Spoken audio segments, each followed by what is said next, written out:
We revolt. We revolt.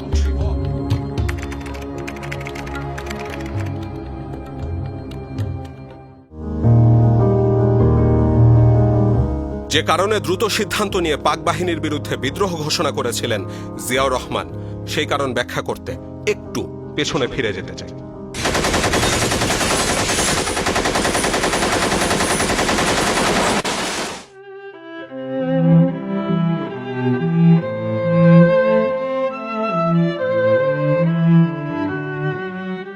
25 মার্চের কালো রাতে হঠাৎ নিরস্ত্র বাঙালির উপর ঝাঁপিয়ে পড়ে পাক বাহিনী। হত্যা করে চট্টগ্রামের ইবিআরসির প্রধান প্রশিক্ষক lieutenant colonel M R Chowdhury সহ অসংখ্য বাঙালিকে।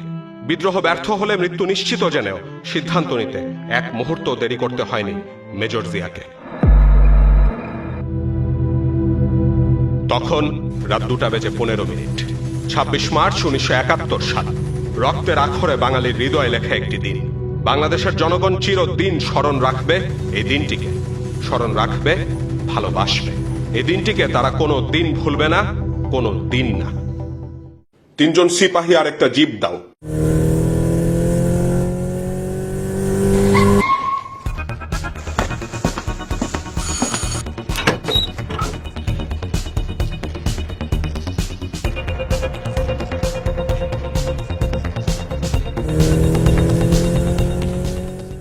Arrest him. Fire them.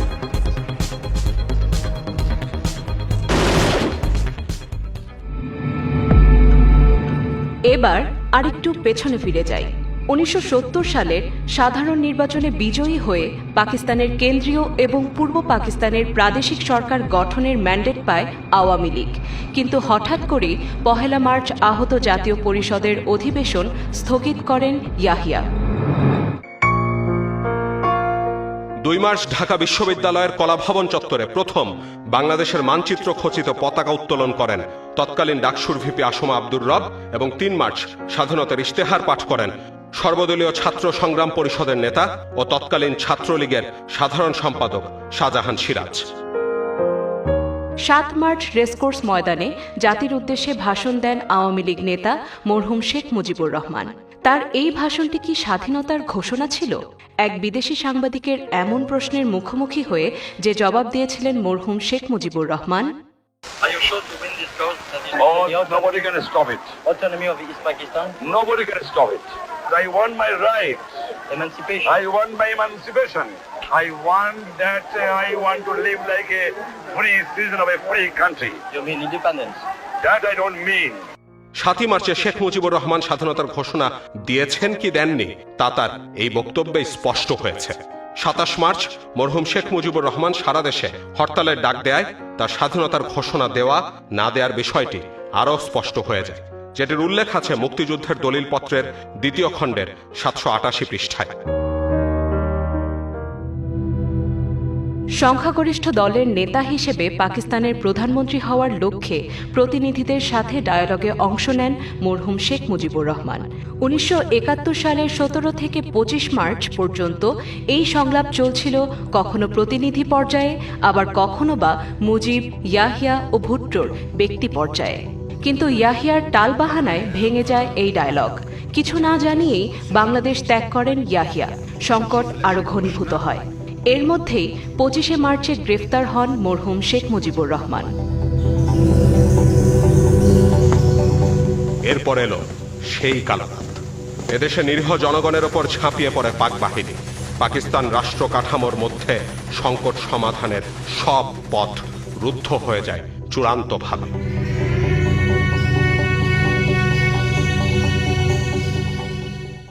প্রথম বাংলাদেশ আমার শেষ বাংলাদেশ, জীবন বাংলাদেশ আমার মরণ বাংলাদেশ। ঠিক তখনই জাতির জীবনে ধূমকেতুর মতো আবির্ভাব ঘটে মেজর জিয়াউর রহমানের।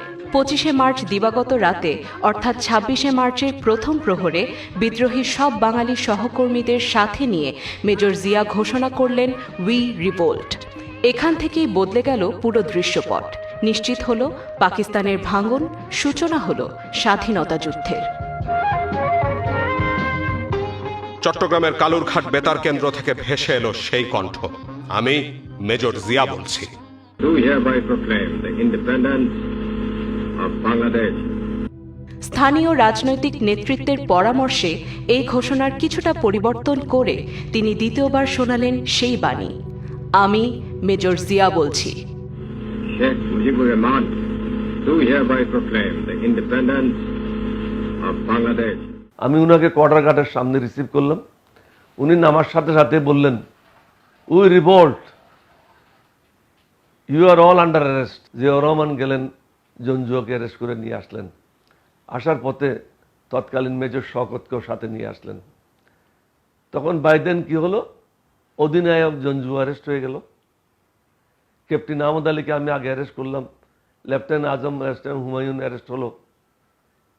এর মধ্যে হাবলদার আজিজ, যিনি আমাদের অফিসার্স মেসের দায়িত্ব ছিল, তিনি দৌড়ে আসলেন, বললেন, স্যার মেজর হামিদ আর ক্যাপ্টেন নজর বিডিআর এর আমাদের ঠিক সম্মুখেই রাস্তার এপার ওপারে তাদের অফিসার্স মেস ছিল, ওনারা এখনই আসা ঢুকছেন। তখন আমার ট্রুপস প্রস্তুত ছিল, 12 জন সেনা সদস্য ওদেরকে দিলাম, গিয়ে ওদের 2 জনকে অ্যারেস্ট করে নিয়ে আসো। তিনি একটি ড্রামের উপরে দাঁড়িয়ে 26শে মার্চ তারিখে গভীর রাত্রে ঘোষণা দেন যে উই রিভোল্ট, আমরা বিদ্রোহ করি, এবং সেখানে তিনি বাংলাদেশকে স্বাধীন রাষ্ট্ররূপে ঘোষণা করেন। পরের দিন 27শে মার্চ তারিখে কালুরঘাট বেতার কেন্দ্র থেকে তিনি প্রথমে নিজের নামে, তারপর বঙ্গবন্ধুর নামে বাংলাদেশের স্বাধীনতা ঘোষণা করেন।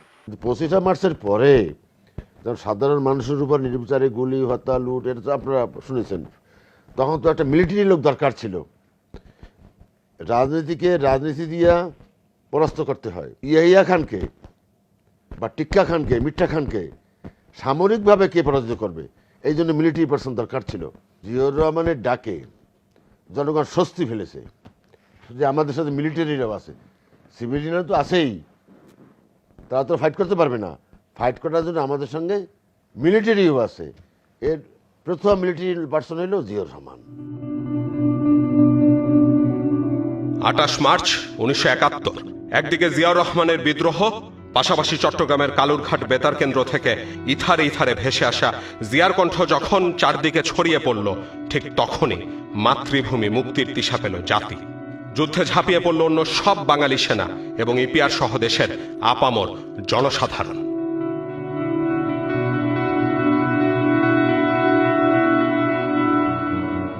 মেজর জিয়ার নেতৃত্বে বিদ্রোহ এবং স্বাধীনতার ঘোষণা। 4 এপ্রিল মুক্তিযুদ্ধের সর্বাধিনায়ক কর্নেল ওসমানীকে অধিনায়ক করে সিলেটের তেলিয়াপাড়ায় গঠিত হয় যুদ্ধের প্রথম ব্রিগেড। এরই ধারাবাহিকতায় 10 এপ্রিল ভারতের শিলিগুড়ি থেকে গঠন করা হয় স্বাধীন বাংলাদেশের প্রবাসী সরকার। একজন সেনা কর্মকর্তা হয়ে জিয়াউর রহমানকেই কেন এমন ভূমিকায় আসতে হলো? শেখ মুজিব এবং আওয়ামী লীগের সাথে ক্ষমতা হস্তান্তরের ব্যাপারে আলাপ আলোচনা হয়েছে, এটা কেউ অস্বীকার করতে পারবে না। এতে বোঝা যায় আওয়ামী লীগ পাকিস্তানিদের বিরুদ্ধে যুদ্ধের জন্য প্রস্তুত ছিল না। রাজনৈতিক নেতৃবৃন্দ স্বাধীনতার ডাক না দিলেও তখন এই সশস্ত্র যুদ্ধে অংশগ্রহণের জন্য সামরিক বাহিনীর সদস্যরা এই 5টি ক্যান্টনমেন্টে আলাদা আলাদাভাবে কেউ কারোর সাথে যোগাযোগ না থাকা সত্ত্বেও স্বাধীনতা ঘোষণা, এই মুক্তি যুদ্ধে অংশগ্রহণের জন্য ঝাঁপিয়ে পড়েন। 11 এপ্রিল 1971 স্বাধীন বাংলা বেতারে প্রচারিত মুক্তিযুদ্ধকালীন প্রবাসী বাংলাদেশ সরকারের প্রধানমন্ত্রী ও আওয়ামী লীগ সাধারণ সম্পাদক তাজউদ্দিন আহমেদ তার ইংরেজি ভাষণে পরিষ্কার করে বলেন, The brilliant success of our forces and the daily additions to their strength in manpower and captured weapons has enabled the government of the People's Republic of Bangladesh, first announced through Major Ziaur Rahman, to set up a full-fledged operational base from which it is administering the liberated areas. তাজউদ্দিনের ভাষায় major Ziaur Rahman প্রথমে বাংলাদেশের স্বাধীনতা ঘোষণা দেন এবং সেখান থেকেই বাংলাদেশের মুক্ত অঞ্চলগুলো শাসিত হচ্ছে। অর্থাৎ 26শে মার্চ থেকে শুরু করে 17ই এপ্রিল প্রবাসী সরকার গঠন পর্যন্ত জিয়াউর রহমান ব্যতীত কোনো শাসক, প্রশাসক, সরকার বা রাষ্ট্রপ্রধানের দাবিদার ছিলেন না। জিয়াউর রহমানের স্বাধীনতার ঘোষণা ও পরবর্তীতে তার নেতৃত্বাধীন জেড ফোর্সের যুদ্ধকে স্টালিনগ্রেডের যুদ্ধের সঙ্গেও তুলনা করেন তাজউদ্দিন। মুক্তিযুদ্ধের দলিলপত্রের ৩য় খণ্ডের ৮ম পাতায় ১১ এপ্রিল তাজউদ্দিন আহমেদের ভাষণে জিয়াউর রহমানের এই বিষয়টি স্পষ্টভাবে লেখা আছে। এছাড়া ভারতের সরকারি ওয়েবসাইটে বাংলাদেশ ডকুমেন্ট ভলিউম 1 বইটির ২৮৪ পাতায় তাজউদ্দিন আহমেদের পুরো ভাষণটি উল্লেখ করা হয়েছে। প্রখ্যাত কথা সাহিত্যিক হুমায়ুন আহমেদ তার জোছনা ও জননীর গল্পে লিখেছেন, ৭১-এর ২৭ মার্চ শনিবার রাত ৮টায় রেডিওর নব ঘোরাতে ঘোরাতে এই দেশের বেশ কিছু মানুষ অদ্ভুত একটা ঘোষণা শুনতে পায়। মেজর জিয়া নামের একজন নিজেকে রাষ্ট্রপ্রধান ঘোষণা দিয়ে বলেন, আমি বাংলাদেশের স্বাধীনতা ঘোষণা করছি। তিনি সর্বাত্মক যুদ্ধের ডাক দেন। দেশের মানুষের ভেতর দিয়ে তীব্র ভোল্টেজের বৈদ্যুতিক শক প্রবাহিত হয়। তাদের নেতিয়ে পড়া মেরুদণ্ড একটি ঘোষণায় ঋজু হয়ে যায়, তাদের চোখ ঝলমল করতে থাকে। একজন অচেনা অজানা লোকের কণ্ঠস্বর এতটা উন্মাদনা সৃষ্টি করতে পারে ভাবাই যায় না। মুক্তিযুদ্ধের পূর্বাপর কথোপকথন এই বইটি লিখেছেন মুক্তিযুদ্ধের উপ অধিনায়ক ও সাবেক আওয়ামী লীগ সরকারের মন্ত্রী এ.কে. খন্দকার, প্রবাসী বাংলাদেশ সরকারের প্রধানমন্ত্রী তাজউদ্দিন আহমেদের বিশেষ সহকারী ও মুক্তিযুদ্ধের সংগঠক মইদুল হাসান এবং প্রবাসী সরকারের সশস্ত্র বাহিনীর মুক্তিযোদ্ধা রিক্রুটমেন্ট বিভাগের পরিচালক ও অবসরপ্রাপ্ত উইং কমান্ডার এস.আর. মির্জা। তারা তিনজনই এই বইটিতে মুক্তিযুদ্ধের প্রেক্ষাপট এবং জিয়াউর রহমানের স্বাধীনতা ঘোষণার তাৎপর্য তুলে ধরেছেন ঠিক এইভাবে। গোটা মার্চ মাসে রাজনৈতিক নেতৃত্ব কোনো সিদ্ধান্ত দিতে পারেনি। তারা কখনো বলতেন স্বায়ত্ত শাসনের কথা, কখনো ৬ দফার ভিত্তিতে শাসনতন্ত্র রচনার কথা। তাই পাকিস্তানিদের আক্রমণের পরিকল্পনা পুরোপুরি সফল হয় আওয়ামী লীগের রাজনৈতিক নেতৃত্বের সিদ্ধান্তহীনতার কারণে। তারা ঠিক করতে পারেননি যদি পাকিস্তানিদের আক্রমণ নেমে আসে তাহলে আপৎকালে কে নেতৃত্ব দেবে, স্বাধীনতার ঘোষণা করবে কি করবে না। কোন রাজনৈতিক নির্দেশনা ছাড়াই সেনাবাহিনী বিদ্রোহ করল। সেই সংকটময় মুহূর্তে মেজর জিয়ার ভাষণটি বিভ্রান্ত ও নেতৃত্বহীন জাতিকে শক্তি ও সাহস যোগায়। মেজর জিয়া যে কাজটি করতে পেরেছিলেন তা করা উচিত ছিল প্রধান রাজনৈতিক নেতাদের, এবং তার জন্য তাদের পূর্ব পরিকল্পনাও থাকা উচিত ছিল। শেখ মুজিবকে ঘিরে কিছু কথা ও বাংলাদেশ এই বইটি লিখেছেন মরহুম শেখ মুজিবুর রহমানের বড় জামাতা ডক্টর ওয়াজেদ হোসেন সুধা মিয়া। বইটির ৮০ পৃষ্ঠায় ওয়াজেদ মিয়া বলেন, ২৭ মার্চ সন্ধ্যায় বেতারে বারবার ঘোষণা করা হচ্ছিল মেজর জিয়া ভাষণ দেবেন। কিছুক্ষণ পর শুনলাম স্বাধীন বাংলা বেতার কেন্দ্র থেকে মেজর জিয়া বলছি, বাংলাদেশের স্বাধীনতা ঘোষণা করছি। দেশের সর্বত্র আমরা পাকিস্তানি হানাদারদের পর্যদস্ত করে চলেছি। ইনশাল্লাহ আগামী ৪৮ ঘন্টার মধ্যে দেশকে আমরা শত্রুমুক্ত করতে সক্ষম হব। আওয়ামী লীগের সাবেক সংসদ সদস্য, সাবেক সেনাপ্রধান এবং sector commander KM. Shafiullah Bangladesh at war বইয়ে লিখেছেন, ২৫ মার্চ রাতে পাকিস্তান সামরিক বাহিনীর বিরুদ্ধে সদল বলে বিদ্রোহ ঘোষণা করেন জিয়াউর রহমান। জানজুয়া ও অন্যদের প্রথমে গ্রেফতার করে এবং পরে হত্যা করে পাক বাহিনীর বিরুদ্ধে যুদ্ধ ঘোষণা করেন। ২৬ মার্চ স্বাধীনতার ঘোষণা দিয়ে পাক বাহিনীকে মোকাবেলার আহ্বান জানান জিয়া। লক্ষ প্রাণের বিনিময়ে বইটিতে জিয়াউর রহমানের স্বাধীনতার ঘোষণা নিয়ে সাবেক আওয়ামী লীগ সরকারের মন্ত্রী ও সেক্টর কমান্ডার মেজর অবসরপ্রাপ্ত রফিকুল ইসলাম যেটি লিখেছেন, ২৭ মার্চের বিকেলে মেজর জিয়া স্বাধীনতার ঘোষণা দেন। এই ঘোষণা শোনা যায় ২৮ থেকে ৩০ মার্চ পর্যন্ত। সেক্টর কমান্ডার ও মুক্তিযোদ্ধা কর্নেল কাজী নুরুজ্জামান ৭১-এর মুক্তিযুদ্ধ একজন সেক্টর কমান্ডারের স্মৃতিকথা বইটিতে লিখেছেন, মেজর জিয়া দেশের প্রথম প্রেসিডেন্ট হিসেবে স্বাধীনতার ঘোষণা করেছিলেন। মুক্তিযুদ্ধে ৯ মাস এই বইটিতে মুক্তিযুদ্ধকালীন ক্যাপ্টেন এবং পরবর্তীতে আওয়ামী লীগের সংসদ সদস্য সুবিদ আলী ভুইয়া স্বাধীনতা যুদ্ধে জিয়াউর রহমানের ভূমিকা যেভাবে ব্যাখ্যা করেছেন, বেতার কেন্দ্র থেকে সেদিন যারা মেজর জিয়ার ভাষণ শুনেছিলেন তাদের নিশ্চয়ই মনে আছে মেজর জিয়া তার প্রথম ভাষণে নিজেকে রাষ্ট্রপ্রধান ঘোষণা করেছিলেন। ঘোষণা কার নামে প্রচারিত হয়েছিল সেটা বড় কথা নয়, বড় কথা এই যে জিয়াউর রহমান নিজে উদ্যোগী হয়ে ঘোষণা দিয়েছিলেন। ১৯৭৭ সালের ২৭ ডিসেম্বর জিয়াউর রহমানের ভারত সফরে সে দেশের তৎকালীন রাষ্ট্রপতি সঞ্জীব রেড্ডি এক ভোজসভায় মুক্তিযুদ্ধের জিয়াউর রহমানের অবদান সম্পর্কে যে কথা বলেন, ইতোমধ্যে ইতিহাসের পাতায় একজন সাহসী মুক্তিযোদ্ধা এবং প্রথম বাংলাদেশের স্বাধীনতা ঘোষণাকারী হিসেবে আপনার মর্যাদা সুপ্রতিষ্ঠিত হয়েছে।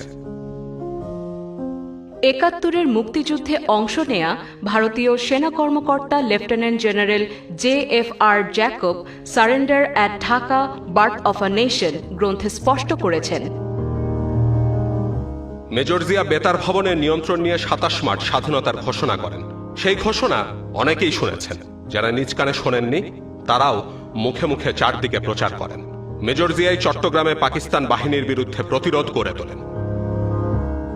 দেশটির সাবেক নিরাপত্তা উপদেষ্টা JN Dixit liberation and beyond Indo Bangladesh relations এই বইয়ে বলেছেন, মেজর জিয়া চট্টগ্রাম বেতার কেন্দ্র থেকে প্রথম স্বাধীনতার ঘোষণা দেন এবং পাক বাহিনীকে প্রতিরোধের আহ্বান জানান। একাধারে মুক্তিযোদ্ধা, রাজনীতিবিদ ও গবেষক মহিউদ্দিন আহমেদ বিএনপির সময় অসময় বইটিতে বলেছেন, আমরা বীরের সম্মান দিতে জানি না। কলকাতার ফোর্ট উইলিয়ামে বাংলাদেশের একজন মাত্র মুক্তিযোদ্ধার ছবি আছে, বুকের ওপর দুহাত আড়াআড়ি করে দাঁড়ানো, তিনি জিয়াউর রহমান। জিয়ার কণ্ঠে আমি মেজর জিয়া বলছি দিশেহারা মানুষকে স্বস্তি দিয়েছিল, উদ্দীপনা জুগিয়েছিল। বুদ্ধিজীবী ও ইতিহাসবিদ বদরুদ্দিন উমর লিখেছেন, মেজর জিয়াই ছিলেন সেই ব্যক্তি যিনি ২৭ মার্চ স্বাধীনতার ঘোষণা দিয়েছিলেন, আর সেটা সশস্ত্র বাহিনীগুলোর প্রতিরোধ সংগঠিত করার ক্ষেত্রে সহায়ক হয়েছিল। সেটা ঘটেছিল এমন এক মুহূর্তে যখন রাজনৈতিক নেতৃত্ব অকেজো হয়ে পড়েছিল। সাবেক আওয়ামী লীগ নেতা ও মুক্তিযুদ্ধকালীন প্রবাসী সরকারের ভ্রাম্যমাণ কূটনীতিক মোহাম্মদ নুরুল কাদির ২৬৬ দিনের স্বাধীনতা গ্রন্থে জিয়াউর রহমানের স্বাধীনতা ঘোষণা নিয়ে ঠিক এমন মন্তব্য করেছেন, মেজর জিয়ার কণ্ঠে স্বাধীনতার ঘোষণায় যেন আশার আলো দেখতে পেলাম। ঘোষণাটি খুবই সময়োচিত ছিল। ভাষা সৈনিক অলি আহাদ জাতীয় রাজনীতি ১৯৪৭ থেকে ৭৫ বইতে জিয়ার স্বাধীনতার ঘোষণা যেভাবে ব্যাখ্যা করেছেন, আমি আব্দুল গাফফার চৌধুরীর বাসায় রাত্রি যাপন করিতে গিয়া তাহারি রেডিওতে ২৭ মার্চ চট্টগ্রাম বেতার কেন্দ্র হইতে স্বাধীন বাংলা রেডিওর ঘোষণা শুনিতে পাই। মেজর জিয়াউর রহমানের কণ্ঠস্বরে স্বাধীন বাংলার ডাক ধ্বনিত হইয়াছিল। এই ডাকের মধ্যে সেই দিশেহারা, হতভম্ব, সম্বিতহারা, মুক্তিপ্রাণ বাঙালি জনতা শুনিতে পায় এক অভয় বাণী, আত্মমর্যাদা রক্ষার সংগ্রামে ঝাঁপাইয়া পড়িবার আহ্বান, স্বাধীনতা ও সার্বভৌমত্বের লড়াইয়ের সংবাদ। ভারতের দি স্টেটসম্যান পত্রিকা সহ বিশ্বের বিভিন্ন দেশের দৈনিক পত্রিকায় জিয়াউর রহমানের স্বাধীনতা ঘোষণা নিয়ে সংবাদ প্রচারিত হয়। সেই সাথে জিয়ার বীরত্বের কথাও উঠে আসে পত্রিকাগুলোতে। টেলিভিশনের টকশো ও দলীয় আলোচনায় জিয়াউর রহমানের স্বাধীনতার ঘোষণার কথা উল্লেখ করেন প্রয়াত sector commander Mir Shawkat Ali, sector commander KM Shafiullah, মুক্তিযুদ্ধকালীন লেফটেন্যান্ট শমশের মবিন চৌধুরী, সাবেক আওয়ামী লীগ নেতা নূর আলম সিদ্দিকী, সুলতান মনসুর, কমিউনিস্ট পার্টি নেতা মনজুরুল আহসান খান এবং ঢাকা বিশ্ববিদ্যালয়ের ইতিহাস বিভাগের অধ্যাপক ডক্টর সৈয়দ আনোয়ার হোসেন সহ অনেকে। ১৯৭১-এর ৭ই মার্চে এটা বলা হয় যে উনি ওদিন তো স্বাধীনতা ঘোষণা করেননি। মেজর জিয়া গর্জে ওঠেন উই রিভোল্ট, সঙ্গে সঙ্গে আমরা বিদ্রোহ ঘোষণা করি পাকিস্তান সামরিক বাহিনীর বিরুদ্ধে। আমরা সবাই বসে আছি ৭ই মার্চে ভাষণ শোনার জন্য। পরের দিন ঘোষণাটা প্রচারিত হয়। প্রচারিত হওয়ার সাথে সাথে আমরা বুঝতে পেরেছি যে সময় এখনো আসে। আমরা দেখলাম যে একমাত্র জিয়াউর রহমান যখন রিভল্ট করে তখন সে সেই কমান্ডের বিরুদ্ধে রিভল্ট করতে যে সে কয়েকজন সিনিয়র অফিসার এবং জুনিয়র অফিসার কয়েকজনকে সে গুলি করে হত্যা করে। সেই লোককে এইভাবে বলা এবং তার স্বাধীনতা পুরস্কার বিদ্রোহ করে দেওয়া, এগুলি খুব দুঃখজনক। তিনি বললেন যে আমি বিদ্রোহ করেছি এবং আমি প্রতিজ্ঞা করেছি যে আমি দেশ মুক্ত না করা পর্যন্ত আমি যুদ্ধ করে যাব। জি, তখন সৈন্যরা সাথে সাথে তালি এবং উর্রা, আল্লাহু আকবার এই ধরনের উচ্চারণ। তখন তিনি এই ডিক্লারেশন করার পরে তিনি বললেন যে আজকে থেকে বাংলাদেশ স্বাধীন। তিনি হঠাৎ করে ট্রান্সলেটরটা চালু করে দিয়ে ঘোষণা দিয়েছিলেন, I major Zia do hereby declare the independence of Bangladesh, তো রেভলিউশনারি বাংলাদেশ ইত্যাদি বললেন। সাবেক আওয়ামী লীগ নেতা, মুক্তিযুদ্ধকালীন কাদেরিয়া বাহিনীর প্রধান এবং কৃষক শ্রমিক জনতা লীগের সভাপতি বঙ্গবীর কাদের সিদ্দিকী বলেন, জিয়াউর রহমানের জন্ম না হলে বাংলাদেশ স্বাধীনই হতো না। যে জিয়াউর রহমান মুক্তিযুদ্ধে ঝাঁপিয়ে না পড়লে বাংলাদেশ স্বাধীন হইত না। কারণ আজকে যে যাই বলুক, জিয়াউর রহমান মিলিটারি হিসাবে মুক্তিযুদ্ধে অংশ নেওয়ায় আমরা সকলেই উৎসাহিত হয়েছিলাম। বাংলা একাডেমিতে 1972 সালের 21শে ফেব্রুয়ারি উদযাপন অনুষ্ঠানে মুক্তিযুদ্ধের 11 জন সেক্টর কমান্ডার বক্তব্য দিয়েছিলেন। মুক্তিযুদ্ধের সর্বাধিনায়ক কর্নেল ওসমানী সহ সেক্টর কমান্ডারদের উপস্থিতিতে জিয়াউর রহমানকে পরিচয় করিয়ে দেয়া হয় ঠিক এইভাবে। 25 মার্চ পাক বাহিনীর বর্বর হামলার পর চট্টগ্রাম থেকে বাংলাদেশের স্বাধীনতা ঘোষণাকারী ও তুমুল প্রতিরোধ গড়ে তোলার কৃতিত্বের অধিকারী কর্নেল জিয়াউর রহমান। সেদিন তুমুল করতালির মধ্যে বক্তব্য দিতে মঞ্চে উঠেছিলেন তখনকার কর্নেল জিয়া। 1971 সালের 26শে মার্চ জাতির মহাক্রান্তি লগ্নে জীবনের ঝুঁকি নিয়ে বিদ্রোহ ঘোষণা করে জাতিকে আশার বাণীও শুনিয়েছিলেন এই মেজর জিয়াই। শেষ পর্যন্ত নিজেকে উৎসর্গও করেছেন এই দেশের জন্যেই। শেখ মুজিবুর রহমানের বড় জামাতা ওয়াজেদ মিয়া মুক্তিযুদ্ধের সময় জিয়াউর রহমানের জন্য যে কামনা করেছিলেন তা উঠে এসেছে তার লেখা এই বইটিতে।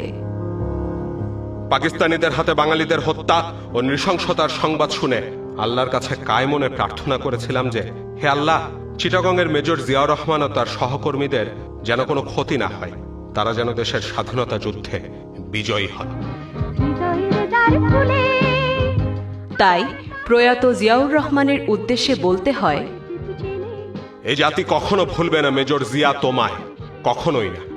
বাংলাদেশিদের হৃদয়ে রক্তের আখরে লেখা থাকবে একটি নাম, স্বাধীনতার ঘোষক শহীদ প্রেসিডেন্ট জিয়াউর রহমান। জীবন বাংলাদেশ।